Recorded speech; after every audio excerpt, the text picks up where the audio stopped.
Assalamualaikum warahmatullahi wabarakatuh. Perkenalkan, nama saya Fibi Ersita dari Prodi D3 Teknologi Laboratorium Medis tingkat 1A. Di sini saya ingin memenuhi tugas mata kuliah Pendidikan Budaya Anti Korupsi yang dibimbing oleh Bunda Putri Fidelia Bestriana, SSI, MSc. Baiklah, di sini saya akan membahas mengenai perbandingan antara kerugian keuangan negara dengan hukuman finansial koruptor. Perbandingan antara kerugian negara dengan hukuman finansial koruptor. Sebelum saya membahas hal ini, saya akan menjelaskan sedikit mengenai tindakan pidana korupsi.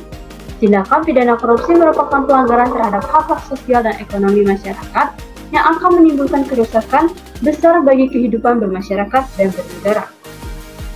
Hal tersebut dikarenakan perbuatan koruptor telah melanggar hak-hak sosial dan ekonomi masyarakat. Kerugian negara yang ditimbulkan dari korupsi pun jauh lebih besar dari jumlah uang yang dikorupsikan atau nilai eksplisit. Tindakan ini juga menimbulkan damage atau kerusakan yang besar bagi kehidupan bermasyarakat dan bernegara. Adapun hukuman finansial koruptor yang masih sangat rendah. Hukuman finansial koruptor masih rendah, dikutip dari republika.co.id, Yogyakarta. Hukuman finansial yang dijatuhkan kepada koruptor selama 2001 hingga 2013 di Indonesia masih jauh lebih rendah. Ini jika dibandingkan dengan kerugian yang ditanggung negara akibat tindakan pidana korupsi. Kerugian negara akibat korupsi selama 2001 sampai 2013 mencapai 96,37 triliun. Namun, total hukuman finansial yang dibebankan kepada koruptor hanya 10,77 triliun atau hanya 10,5% dari kerugian negara. Kata peneliti Ekonomi Kriminalitas Fakultas Ekonomi dan Bisnis Universitas Gadjah Mada, yaitu Rimawan Radityo.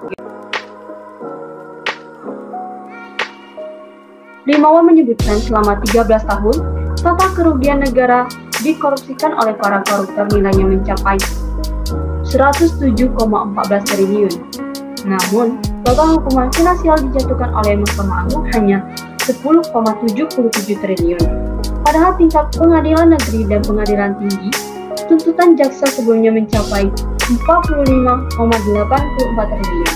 Berdasarkan hasil analisis korupsi dan hukuman diterapkan pada koruptor, Rimawan mengatakan diperlukan inovasi jenis hukuman kepada koruptor dengan menciptakan efek reputasi negatif. Hukuman penjara saja dinilai tidak memadai. Menurut Rimawan, hukuman berbasis efek reputasi negatif bisa dilakukan dalam bentuk dicabutnya hak dipilih dan memilih dalam jabatan publik.